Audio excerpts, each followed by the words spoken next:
Hey guys, it's Kevin Davis from Your Exceptional Life, the creator of, take my sunglasses off, that's a little rude, the creator of the vacation rental profit method. And today I wanted to talk to you a little bit about vacation rental location. So I'm sitting here in my rental car. We're going to be doing a little bit of field trip type action. I wanted to take you through some of my neighborhood and show you a little bit about what makes for a good location for your vacation rental. My house is a 4-bedroom, 3-bath house.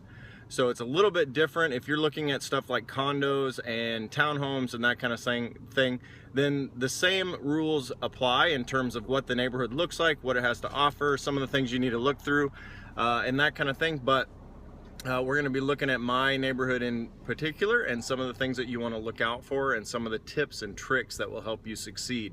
So when you're checking a vacation rental location, when you first start searching for where you're going to locate, we'll be talking about this a lot through the whole VR profit method, vacation rental profit method process, but basically you want to continually think about location in terms of balance. So it's not only livability for you and your family, but also rentability. So that's really important. So you sort of have to determine which side of the coin you're going to be on. If you happen to be spending a ton of time at your house, and you're going to use it extensively like I do, 2 to 3 months a year if possible, then you want to sort of lean towards the livability standpoint. If you're only going to spend a couple of weeks a year here, then you may want to think more rentability, since most of the time the house is going to be occupied. It's going to be occupied by separate people. So when you start thinking about location, some of the things that you want to think through are proximity to your permanent home, because that's important, how long it takes you to get there.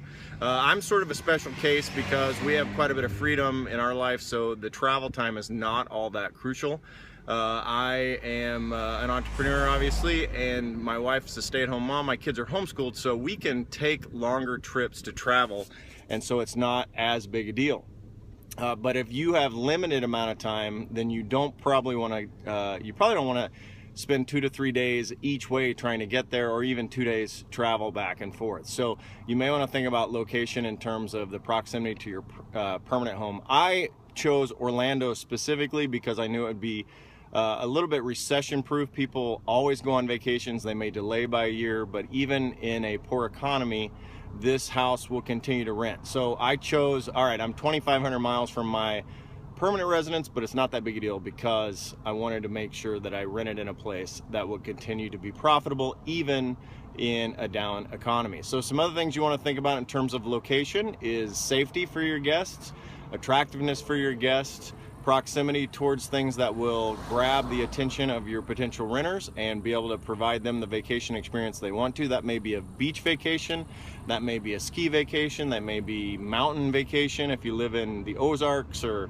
the Blue Ridge Mountains or something like that.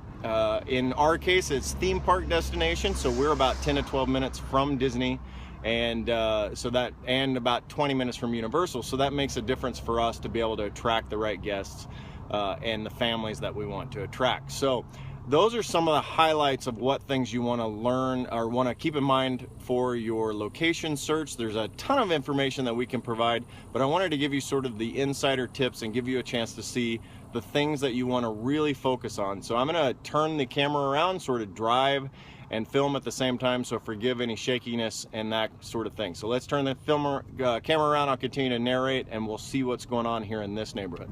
All right, so you want to notice in this neighborhood, my neighborhood's called Tuscan Ridge. And so one of the things that you'll notice is even as a renter, whenever you pull in, you'll see that everything is super well maintained. I just passed the guys that take care of the lawn. I passed them taking care of everything, getting everything trimmed up, making sure everything looks great. You'll notice we've got this little roundabout feature, which just looks nice and already sets the tone for your vacation rental and how people will respond to it. So we've got tennis courts here. I'm just going to do a loop here with the roundabout. Tennis courts are well maintained. This is part of the HOA and all that. This is a clubhouse slash workout area, which is important. And so everything looks really nice. Everything is well maintained, and it just goes to set the tone for your vacation rental people, your guests, as they come into your neighborhood. So let's talk about a couple other things there. Some people think a little bit about doing a some people talk more about doing a gated community and having that as something that's really important, and I'm going to stop. But I don't tend to subscribe to that. Gated communities are great, and if you happen to be buying a house that's in an area that really needs that security, then it may even be more important. But in my mind, anything that makes it more difficult for the renter to get to your house and to get in is going to impact their enjoyment and their ability to like your house. And so if it's a hassle getting in, getting through the gate, having to get codes from you, calling you, whatever that is, then that's going to be something that creates a barrier of entry for your people. So I tend to steer away from gated communities. When we bought this house, we didn't look for a gated community. Some people ask, some renters ask, but what I do is I say we're not a gated community. However, it's set back from the road. It's about 50% long-term residents, and about 50% vacation rental. So it's a safe area, and it's something where they don't have to worry about it needing to be a gated community. There's also the perception that if you're in a gated community, that people might get the perception that you're in an unsafe area. We happen to be in more of a rural, suburb area of Orlando, and we can still enjoy sort of proximity to some of the theme parks and all that. So that's one thing to keep in mind, is whether or not you want a gated community. Obviously, if you're in a townhome or a condominium complex, then that's going to vary a little bit because there may be access issues that you just can't avoid. So we drove through and saw how my neighborhood is taken care of and how they do a good job there. The same thing would go if you're in a condominium, if you're doing a townhouse, because you want to make sure that they're maintaining the grounds appropriately.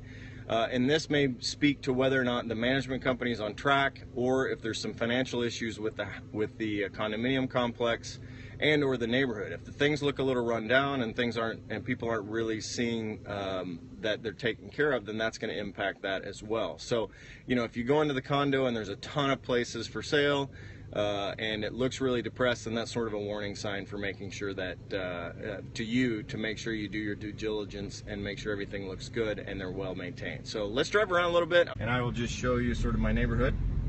So one thing that's important when you're going to rent a house is to look for rent your house, and when you're buying a house is to look for houses like this. So I'm not going to stop in front of the house, but you can see that this house is not well maintained. It's got a bunch of issues with the yard and all that. One of the things you want to keep in mind is if that house was next to your rent house, that again is going to impact whether or not your guests have a good time. So that's going to be something to keep in mind. I would also suggest that when you rent, when you get ready to buy, that either if it's an existing house for a vacation rental, that you're going to take the opportunity to stay at the house, or at least visit the house on a regular basis in different times before you purchase, so that you can see what the neighborhood's like. When we started buying our house, we actually looked for a couple of houses in this same neighborhood, and after we moved in, we actually were taking walks, and I'm going to stop here. Some walks around the neighborhood like we do, which is great, and discovered that right next door to the house that we were going to buy, there's a guy that happens to be some sort of DJ or something, but every night at 5 or 6 o'clock p.m. he actually just blasts his music completely, and it pretty much just disturbs the whole neighborhood. I'm not really sure how he gets away with it, how people don't just go ballistic over that, but it's something for you to consider. So along those lines, take an opportunity to visit the house in the morning, mid-afternoon, weekends, and in the later afternoon, just to see what's going on, to get a sense. Take a drive through the neighborhood, take a drive by the house, maybe sit in the driveway for a few minutes, that sort of thing. So that sort of gives you an idea of a little bit of what's going on in terms of checking location for your house. I have this free e-course called Vacation Rental Profit Method that you can find at vacationrentalprofitmethod.com. It'll give you a little bit more information about location, about picking the right house, picking some of those items, and also we're doing a full course that will give you even more stuff about financing, stuff about realtor, picking the right location, going through that worksheet process to make sure that you do it correctly. So anybody have any questions before we sign off? I just wanted to do a quick Periscope today on this particular topic. Nope, so we're good. So I appreciate that you took the time to tune in, and I'm going to be doing Periscopes on some other other topics this week, so I hope you'll join me, and I'll see you later. Thanks a lot. Again, vacationrentalprofitmethod.com.